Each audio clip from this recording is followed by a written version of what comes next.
Covid ప్రబలుతోందని వార్తలు వస్తున్నాయి. ఈ కరోనా వైరస్ల జాతి అనేది ఇప్పుడు పుట్టొచ్చింది కాదు, లక్షల ఏళ్ల నుంచి ఉంది. ఇది కాంటాక్ట్ కంటే కూడా ఇది ఎయిర్ బార్న్, అంటే గాలి ద్వారా వ్యాపిస్తుంది అనేది ప్రూవ్ చేసిన తర్వాత వరల్డ్ హెల్త్ ఆర్గనైజేషన్ కూడా వాళ్ళు ట్యాగ్ చేంజ్ చేసుకున్నారు. ఇండియాలో దాని పరిస్థితి ఎలా ఉంది సార్ ప్రస్తుతం? ఈ పర్టికులర్ వేరియంట్ మన దేశంలోకి జ్వరబడింది సమాచారం లేదు. అలా అని రాకుండా ఉంటుందా? రాకుండా ఉండదు. ఎందుకంటే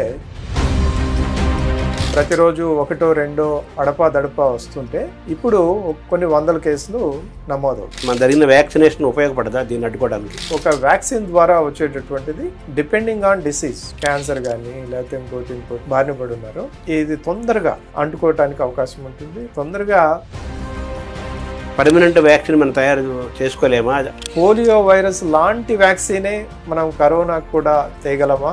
అంత ప్రభావవంతమైన, అంత ఈజీగా అడ్మినిస్ట్రేషన్ చేయగలిగేటటువంటిది, దీర్ఘకాలికమైనటువంటి ఇమ్యూనిటీ ఇవ్వగలిగేటటువంటిది మనం సాధించగలమా అంటే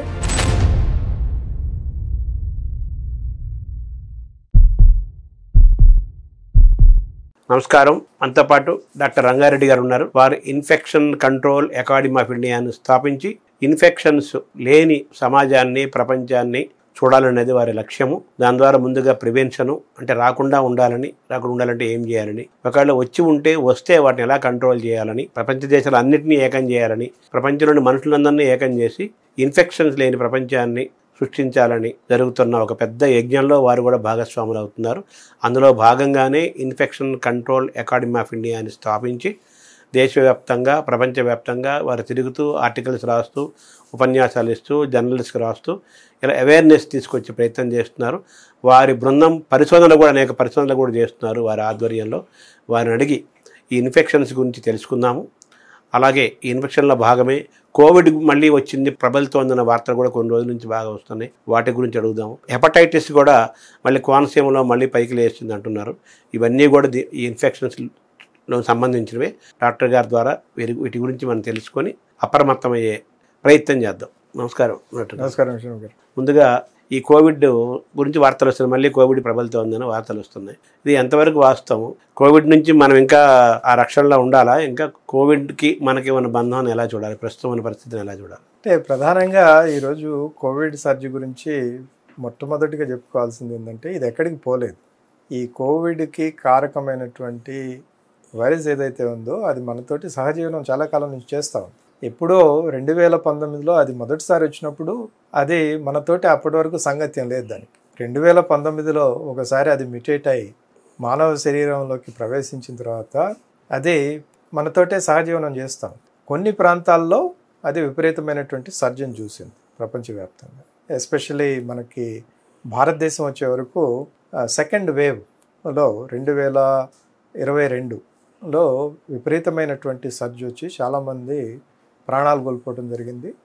ఒక రకమైనటువంటి డిప్రెసివ్ స్టేట్లోకి మొత్తం సమాజాన్ని నెట్టింది. Right.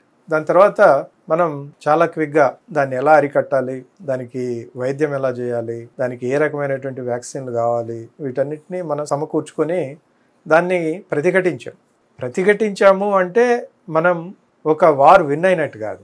We have one only A battle. ఒక వేవ్ని, రెండో వేవ్ని, మూడో వేవ్ని మనం సమర్థంగా ఎదుర్కొని ప్రాణ నష్టాన్ని, ధన నష్టాన్ని లేకుండా సాధ్యమైనంత తక్కువగా ఉండేటట్టు చేసుకోగలిగాం. సో అలా అని ఇది ప్రపంచ మ్యాప్లోంచి సమస్య పోయిందా అంటే సమస్య పోలేదు, అది ఎప్పటికీ ఉంటుంది. కాబట్టి మన జాగ్రత్తలో ఎప్పటికీ మనం ఉండాలి. ఇప్పుడు ప్రధానంగా ఈరోజు వస్తున్నటువంటి న్యూస్ ఏంటంటే, హాంకాంగ్ అలాగే సింగపూర్ ఈ రెండు దేశాల్లో సర్జ్ మొదలైంది. అంటే సాధారణ స్థాయి కంటే ఎక్కువ కేసులు నమోదయ్యాయి. అలా అని అక్కడ ఏదో ఇప్పుడే బీభత్సం సృష్టించబడింది అనేటటువంటి వార్త కూడా కరెక్ట్ కాదు. ఇంతకుముందు ప్రతిరోజు ఒకటో రెండో అడపా వస్తుంటే ఇప్పుడు కొన్ని వందల కేసులు నమోదవుతున్నాయి. కాకపోతే దీనిలో మనకి ప్రధానంగా గుర్తుంచుకోవాల్సినటువంటి విషయం ఏంటంటే, మొన్నటి వరకు కూడా రకరకాల దేశాల్లో అక్కడక్కడ ఈ కేసులు ప్రబలుతూ ఉన్నాయి. రైట్. కాకపోతే ఆ సర్జ్కి, లోకల్ సర్జ్కి కారణమైనటువంటి ఏదైతే వేరియంట్స్ ఉన్నాయో ఆ వేరియంట్స్ ప్రమాదకరం కాకుండా ఉన్నాయి. దానివల్ల ప్రాణ నష్టం జరగలేదు. సాధారణమైనటువంటి సిమ్టమ్స్ తోటే, చాలా తేలికపాటి సిమ్టమ్స్ తోటే అక్కడ ఉండేటటువంటి ప్రజలు బయటపడ్డారు. కాకపోతే ఇప్పుడు సింగపూర్, హాంకాంగ్లో ఎందుకు మనం మాట్లాడుకుంటున్నామంటే దీని యొక్క ట్రాన్స్మిసిబిలిటీ, అంటే దీని యొక్క వ్యాప్తి చాలా వేగంగా ఉండటానికి అవకాశాలు ఉన్నాయి. అలాగే ఇంతకు ముందు ఉన్నటువంటి వేరియంట్స్ కంటే ఇది కొంత మనకి ప్రాణ నష్టానికి దారితీసేదానికి అవకాశాలు ఉన్నాయి అనేటటువంటి న్యూస్ వల్లనే ఈరోజు దీని గురించి కొంత మనం అధ్యయనం చేయాల్సి ఉంది. అలాగే మనం తగు చర్యలు తీసుకోవాల్సినటువంటి అవసరం. లక్కీలీ ఏంటంటే ప్రపంచవ్యాప్తంగా ఈరోజు మనకి మొదట్లో ప్రపంచం అంతా తడబడ్డాగా, ఇంక్లూడింగ్ ప్రపంచ ఆరోగ్య సంస్థ కూడా చాలా కాలం తడబడి ఈ వ్యాధి యొక్క వ్యాప్తి ఎలా జరుగుతుందనేది కాంక్రిటైజ్ చేయలేదు. అందువల్ల ఏం చెప్పారు, మీరు చేతులు శుభ్రంగా కడుక్కోండి, శానిటైజర్లు ఉపయోగించండి, దీని మీద ప్రధానమైనటువంటి దృష్టి పెట్టారు. అంటే వాళ్ళు అనుకుంది ఏంటంటే వ్యాప్తి అనేది సాధారణంగా కాంటాక్ట్ ద్వారా జరుగుతుంది అనేది.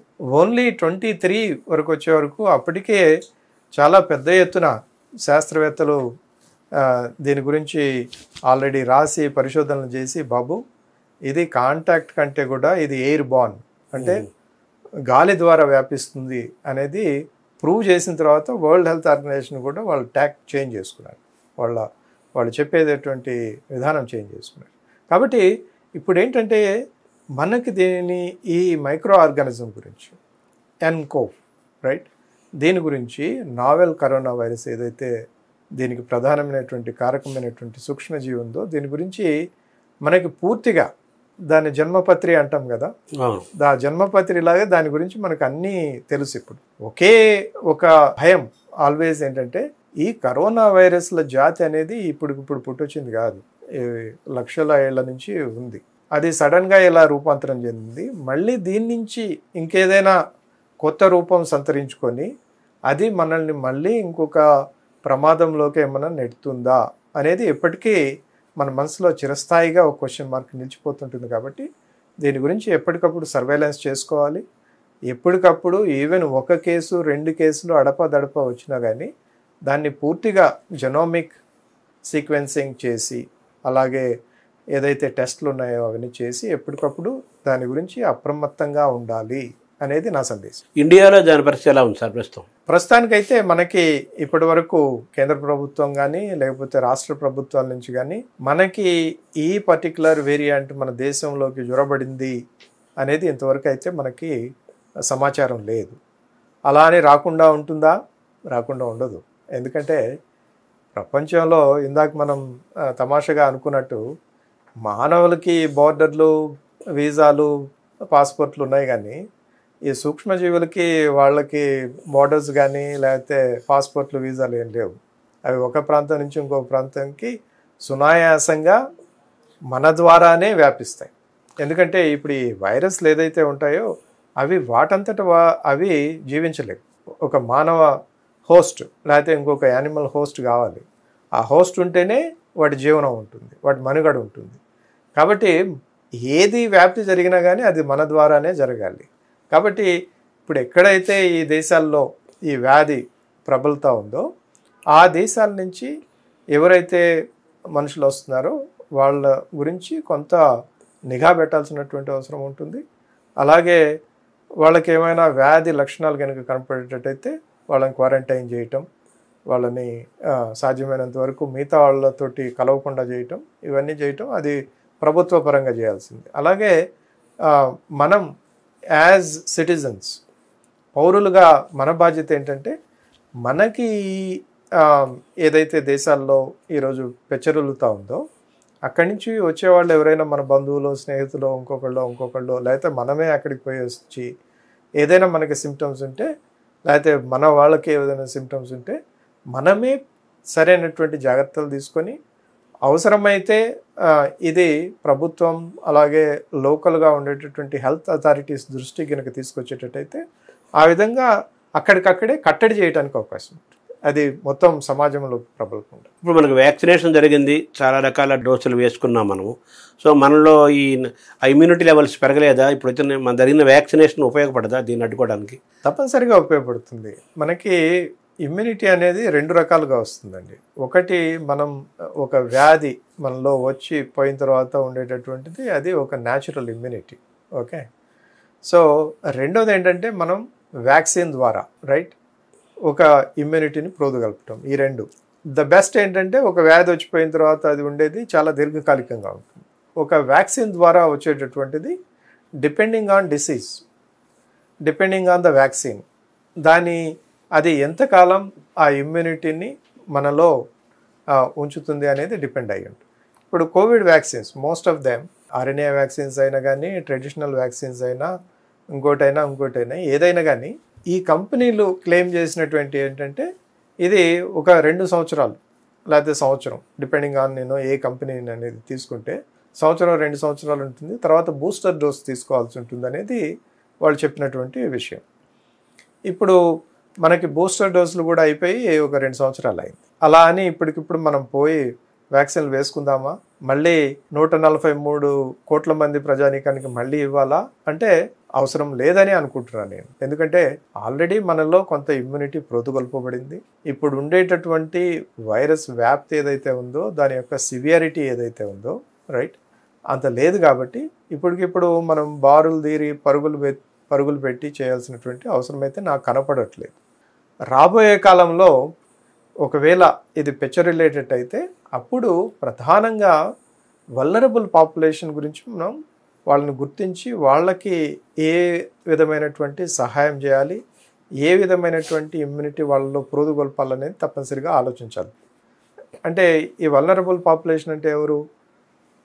వృద్ధులు, ఎస్పెషలీ 60-70 సంవత్సరాలు దాటిన వాళ్ళు. ఎందుకంటే ఈరోజు 60 సంవత్సరాలు దాటడం అనేది ఒక పెద్ద విషయం కాదు. మనం కనుక హిస్టారికల్గా చూసుకునేటట్టయితే పెన్సిలిన్ కనిపెట్టినప్పటికీ అంటే 40-41లో అది ప్రపంచవ్యాప్తంగా కమర్షియలైజ్ అయింది. అప్పటి నుంచి ఇప్పటి వరకు తీసుకుంటే గత 80 సంవత్సరాల్లో మన ఆయుర్దాయం ప్రపంచవ్యాప్తంగా 25 సంవత్సరాలు పెరిగింది.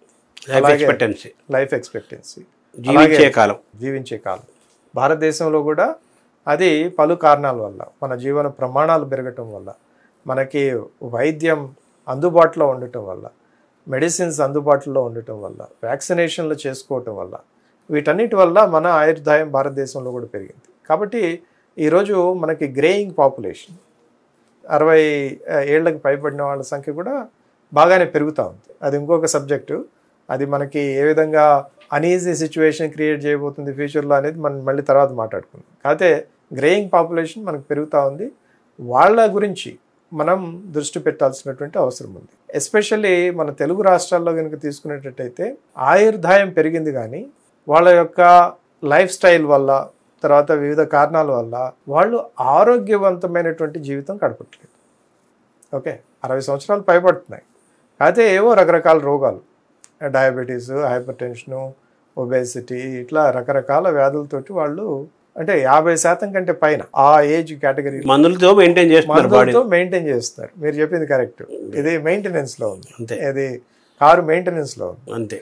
సో అలాంటి వాళ్ళకి ఏంటంటే ఈ చిన్న ఈ అవుట్ బ్రేక్స్ వచ్చినా కానీ వాళ్ళు ప్రమాదానికి గురి అయ్యేదానికి అవకాశం ఉంటుంది. కాబట్టి వాళ్ళ గురించి దృష్టి పెట్టాలి. అలాగే ఇమ్యూనో కాంప్రమైజ్డ్ పేషెంట్స్ అంటే క్యాన్సర్ కానీ లేకపోతే ఇంకోటి ఇలాంటి దీర్ఘకాలికమైనటువంటి వ్యాధులు ఎవరైతే బారిన పడి ఉన్నారో వాళ్ళలో కూడా ఇది తొందరగా వాళ్ళకి అంటుకోవటానికి అవకాశం ఉంటుంది. తొందరగా అంటుకోవటమే కాకుండా ఆ వ్యాధి యొక్క తీవ్రత పెరిగేదానికి ఎక్కువ అవకాశాలు ఉంటాయి. కాబట్టి అలాంటి పాపులేషన్ని మనం మొదటగానే గుర్తించి వాళ్ళని ఎలా రక్షించాలి అనేది మనం తప్పనిసరిగా చర్యలు తీసుకోవాల్సినటువంటి అవసరం. అంటే వాళ్ళని రక్షించినప్పుడు వాళ్ళకి మళ్ళీ ఏదైనా మెడికేషన్ చేయాలా, వ్యాక్సిన్లు వేయాలా? ఇంతకుముందు కూడా కోవిడ్ టైంలో దేశవ్యాప్తంగా సర్వేలు నిర్వహించడం జరిగింది. అంటే ఈ యాంటీబాడీస్ లెవెల్స్ ఎలా ఉన్నాయి పాపులేషన్లో, రకరకాల డెమోగ్రాఫిక్స్ తీసుకొని వాళ్ళల్లో ఇంకా యాంటీబాడీస్ ఉన్నాయా లేదా, ఓకే వాళ్ళలో ఇమ్యూనిటీ ఎలా ఉంది, ఇలాంటి సర్వేలు చాలా చేశారు. అలాగే ఒకవేళ ఈ విధమైనటువంటి ప్రమాదం పొంచి ఉంది అని కనుక మనకి వాసన వచ్చేటట్టయితే ప్రభుత్వం తప్పనిసరిగా, ప్రభుత్వం లేకపోతే మా లాంటి మిగతా సంస్థలు ఎవరైతే ఉన్నారో ఒక శాంపుల్ సర్వే లాగా చేసి ఈ ఇమ్యూనిటీ లెవెల్స్ ఏమైనా పడిపోయాయా, ఓకే ఇంతకుముందు ప్రోదుగొల్పబడినటువంటి ఇమ్యూనిటీతోటే మనం మేనేజ్ చేయడానికి అవకాశం ఉందా, ఇలాంటివన్నీ స్టడీస్ చేయాల్సి ఉంటుంది. ఆ స్టడీ చేసిన తర్వాత దానిలో వచ్చేటటువంటి రిజల్ట్స్ని బట్టి ఒక అడ్వకసీ చేయడం జరుగుతుంది ప్రభుత్వానికి. ప్రభుత్వానికి ఒక రిపోర్ట్ ఇస్తారు. ముసాయిదా రిపోర్ట్ లాగా ఇవ్వటం జరుగుతూ ఉంది. అది చూసి ప్రభుత్వం దాని యొక్క స్ట్రాటజీ అలాగే దాని యొక్క పాలసీని సవరించుకోవటం లేకపోతే దాన్ని ట్వీక్ చేయడం జరుగుతూ ఉంటుంది. ఈ సిచ్యువేషన్లో కూడా అలాగే జరుగుతుంది. ఇప్పుడు పర్మనెంట్గా ఈ కరోనాను పోగొట్టే ఒక పర్మనెంట్ వ్యాక్సిన్ మనం తయారు చేసుకోలేమా? అది తయారవడానికి ఎంత టైం పడుతుంది? ఈ వ్యాక్సిన్ అనేది ఒక యాంగిల్ మాత్రమే, అంటే ఒక కాంపోనెంట్ మాత్రమే. అదే ఏదో సర్వరోగ నివారిణి లేకపోతే సంజీవిని కాదు కదా. ఓకే, అది ఒక కాంపోనెంట్. ఎస్పెషల్లీ మనకి ఈ వ్యాధి విపరీతమైనటువంటి తీవ్ర స్థాయిలో పెరిగి చాలామంది ప్రాణాలను బలికొంటూ ఉంది, హాస్పిటల్స్ అన్ని నిండిపోతున్నాయి. అలాంటప్పుడు ఇది చాలా ఉపయోగపడింది, రైట్? కానీ దాన్నే మనం ప్రధాన అయినటువంటి ఆయుధం చేసుకోవడానికి అవకాశం లేదు లాంగ్ టర్మ్లో. ఓకే, మనం చూసుకోవాల్సింది ఏంటంటే దీని నివారణ ఎలా ఉండాలి, ప్రివెన్షన్ ఎలా ఉండాలి. ఓకే, దీన్ని ఎరాడికేట్ చేయడానికి అవకాశం అనేది చాలా తక్కువగా ఉంటుంది. ఏది ఇప్పుడు మనం మన భారతదేశం గురించి చెప్పుకోవాలంటే one of the biggest successes in India is polio eradication. మనం పోలియోని మన దేశ సరిహద్దుల నుంచి తరిమి కొట్టాం. ఓకే, అలా అని మనం సురక్షితంగా ఉన్నామా అంటే లేదు. ఎందుకంటే కొన్ని దేశాలు, ఇప్పుడు పాకిస్తాన్, ఆఫ్ఘనిస్తాన్, నైజీరియా ఇలాంటి దేశాల్లో ఇంకా ఈ వ్యాధి కారకమైనటువంటి polio virus, right, wild polio virus ఇంకా అక్కడ సర్క్యులేషన్లో ఉంది. కాబట్టి ఏ రోజైనా, ఏ క్షణమైనా, ఏ సంవత్సరం అయినా అది మన దేశంలో మళ్ళీ అడుగు పెట్టడానికి అవకాశం ఉంటుంది. కాబట్టి మనం ఏం చేస్తాం, కంటిన్యూస్గా కొత్తగా పుట్టినటువంటి పిల్లలకి మనం కంటిన్యూస్గా పోలియో డ్రాప్స్ వేస్తాం. ఆ విధంగా ఏం చేస్తాం, మన పాపులేషన్లో అది ఒకవేళ వచ్చినా కానీ దాని యొక్క ప్రభావం వ్యాధి కారకం అవ్వకుండా మనం చూసుకోగలుగుతాం. కాబట్టి it's a long term process అండి. పోలియో వైరస్ లాంటి వ్యాక్సినే మనం కరోనాకు కూడా తేగలమా? అంత ప్రభావవంతమైన, అంత ఈజీగా అడ్మినిస్ట్రేషన్ చేయగలిగేటటువంటిది, దీర్ఘకాలికమైనటువంటి ఇమ్యూనిటీ ఇవ్వగలిగేటటువంటిది మనం సాధించగలమా అంటే అది శాస్త్రవేత్తల చేతుల్లో ఉంది. టైం పడుతుందంటారా సార్ దానికి? అంటే మీకు తెలియంది ఏముంది, ఇట్ ఈజ్ ఆల్ మనం మానవులుగా మనం ఎప్పుడైతే ఫైర్ వస్తుందో అప్పుడే మనం పరిగెత్తాం, రైట్? అంతే కదా. ఇప్పుడు ఏదో అగ్ని ప్రమాదం జరిగింది, దావానలం లాగా వ్యాపిస్తుంది, నీళ్ళు పట్టుకుని బయలుదేరుతాం. అందరూ కలిసికట్టుగా దాన్ని పోరాటానికి ప్రయత్నం చేస్తారు. ఈరోజు దాని యొక్క తీవ్రత అంత లేదు కాబట్టి, అలాగే ఇప్పుడు శాస్త్రవేత్తలు కానీ లేకపోతే ఫార్మస్యూటికల్ బయోటెక్నాలజీ కంపెనీలు, వ్యాక్సిన్ ప్రొడ్యూసింగ్ కంపెనీస్ కానీ, ఈవెన్ గవర్నమెంట్ కానీ దీనికి ఫండ్స్ అలొకేట్ చేయవు. ఎందుకంటే దానివల్ల వచ్చే రిటర్న్ ఆన్ ఇన్వెస్ట్మెంట్ చాలా తక్కువ ఉంటుంది కాబట్టి దాని గురించి పెద్దగా ఆలోచించవు. మనకున్న ప్రస్తుతాలు ఎప్పటికైనా ప్రమాదం ఉండే అవకాశం ఉంది కాబట్టి ఒక పర్మనెంట్, మీరు చెప్పినట్టుగా పోలియోలాగా ఒకటి చేయించుకొని వ్యవస్థ నిర్మాణం చేసుకోవడం అనేది ముఖ్యం. అలా జరుగుతాయి, జరుగుతూనే ఉన్నాయి. ఇది ఒక నిరంతర ప్రక్రియ. ఇది ఒక రోజుతోటి ఆగేది కాదు. ఈరోజు కోవిడ్ వచ్చింది, రేపు ఇంకోటి వస్తుంది, రైట్? ఇది ఒక నిరంతర ప్రక్రియ. ఈ ప్రపంచ దేశాలన్నీ కూడా ఒక అకార్డ్, మనకి మొన్న మార్చిలోనే ప్రపంచ దేశాలన్నీ ఒక అకార్డ్ సైన్ చేశాయి. ఇది ప్రపంచ ఆరోగ్య సంస్థ ఆధ్వర్యంలో. ఈ ప్రపంచ దేశాలన్నీ కంకణం కట్టుకొని చెప్పింది ఏంటంటే, మనకి pandemic prevention, preparedness and response అనేటటువంటి ఒక అకార్డ్ని మనం సైన్ చేయాలని చెప్పి చాలా తర్జన భర్జనలు పడి ఆల్మోస్ట్ 3 సంవత్సరాలు రకరకాల గొడవలు, రకరకాల వాదాలు. ఎందుకంటే దీనిలో దేశాలు ఒకటే కాదు, దీంతో అన్ని అనుసంధానమై ఉన్నాయి. ముఖ్యంగా ఇప్పుడు పెద్ద పెద్ద ఫార్మాస్యూటికల్ కంపెనీస్ ఉన్నాయి, వాళ్ళు ఆల్రెడీ చాలా ఇన్వెస్ట్ చేస్తున్నారు. ఓకే, మీరు ఏదైనా మీ దేశంలో ఒక ప్రమాదం వచ్చింది అని మా ఇంటలెక్చువల్ ప్రాపర్టీ అంటే మా పేటెంట్ని వాటిని రద్దు చేసేటట్టయితే మాకు నష్టం జరుగుతుంది కదా అనేది కూడా ఒక వాదన తెరపైకి వచ్చింది. వాటన్నిటిని అధిగమించుకొని ఈరోజు పాండమిక్ అకార్డ్ని తయారు చేసుకోవడం జరిగింది. ఇది ఏదైతే మనం కోవిడ్ టైంలో తడబాట్లు ఉన్నాయో వాటిని సవరించడానికి ఈ అకార్డ్ వచ్చింది. ఈ అకార్డ్ వల్ల ఏమవుతుంది, పరస్పరమైన సహకారం, అలాగే ఇన్ఫర్మేషన్ ఒకటే కాకుండా ఈ శాంపుల్స్ ఒకళ్ళు ఇచ్చుకొని, ఓకే మా దేశంలో ఇది వచ్చింది చూడండి ఒకసారి, మీ దేశంలో ఏమైనా వస్తుందా, ఇలా పరస్పరంగా సైంటిస్టులు కానీ, దేశం కానీ, అలాగే కంపెనీస్ కానీ మాలాంటి సివిల్ సొసైటీ ఆర్గనైజేషన్స్ కానీ అందరూ కూడా సంయుక్తంగా పోరాడాల్సిన సమయం వచ్చినప్పుడు ఒక ట్రాన్స్పరెంట్ ఎక్స్చేంజ్ ఆఫ్ ఇన్ఫర్మేషన్ అది ఒక ప్రధానమైనటువంటి ఇది. రెండోది, మీకు గుర్తుండున్నట్టయితే ఈ కోవిడ్ తీవ్రమైనటువంటి స్థాయిలో ఉన్నప్పుడు ఫైజరు అలాగే మిగతా పెద్ద కంపెనీలు ఏవైతే ఈ కోవిడ్ వ్యాక్సిన్ తెచ్చాయో అది ప్రపంచ దేశాల మీద వాటి యొక్క ఆధిపత్యాన్ని ప్రదర్శించడానికి ట్రై చేశాయి. అలాగే అక్కడ ఉండేటటువంటి లిమిటెడ్ అవైలబిలిటీ ఆఫ్ వ్యాక్సిన్స్ పెద్ద పెద్ద దేశాలు, సంపన్న దేశాలకు అలొకేట్ చేశాయి. అంటే ఎవరి దగ్గర డబ్బులు ఉంటే వాడికే, డబ్బున్న దేశాలకి డబ్బుంటే జీవితం ఉంది, లేకపోతే జీవితం లేదు. అంటే ఒక ఈక్విటీ అనేది దెబ్బతింది. అంటే డబ్బు లేనివాడు వాడి చావు వాడు చావాల్సిందే అన్నట్టు ఒక రకమైనటువంటి పరిస్థితి సృష్టించబడింది. ఇండియా ఆ విధంగా చూసుకునేటట్టయితే మనం సెల్ఫ్ సఫిషియెంట్గా ఉన్నాం కాబట్టి దీన్ని కేర్ చేయకుండా మన సార్వభౌమత్వాన్ని ఈ కంపెనీలకి తాకట్టు పెట్టకుండా రైట్ మనం దీని గురించి బయటపడటం జరిగింది. అదే ఇప్పుడు మీరు సౌత్ ఆఫ్రికా, బ్రెజిల్ లాంటి దేశాలు తీసుకున్నట్టయితే వాళ్ళు ఫైజర్కి రాసిచ్చారు, ఒకవేళ మీ వ్యాక్సిన్ వల్ల ఏమైనా మా దేశంలో ప్రజలకు ఏదైనా హాని జరిగితే దానికి మీ బాధ్యత లేదు అని. అలాంటిది మనం రాయించుకొని ఇచ్చారు.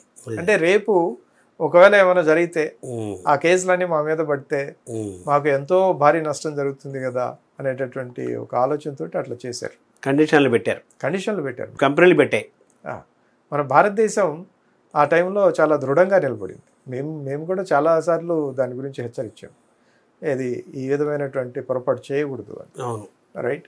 సో అది పొరపాటు చేయలేదు. భారతదేశం చాలా దృఢంగా నిలబడి ఆ కంపెనీలు అడుగుతున్నటువంటి ఒప్పంద పత్రాలు ఉన్నాయి అది ఇవ్వకుండా మంచి పని చేశారు, మనం బయటపడ్డాం. సో మొత్తం మీద ఈ కోవిడ్ లాంటివి ముదరకుండా పెరగకుండా వచ్చినా కానీ, అంతకంటే ప్రమాదకరమైన వచ్చినా కానీ మనం తట్టుకొని నిలబడటానికి తగ్గట్టుగా మనం అందరం కలిసి ప్రపంచ దేశాలను కలిసి మనం దాని మీద పోరాటం చేయాలి, సిద్ధం అవ్వాలి, ఆల్టర్నేటివ్ మెజర్స్ కనుక్కోవాలని మన జరిగిన సమావేశంలో నిర్ణయాలు తీసుకుని ఆ వర్క్ జరుగుతుంది. అంతే కదా.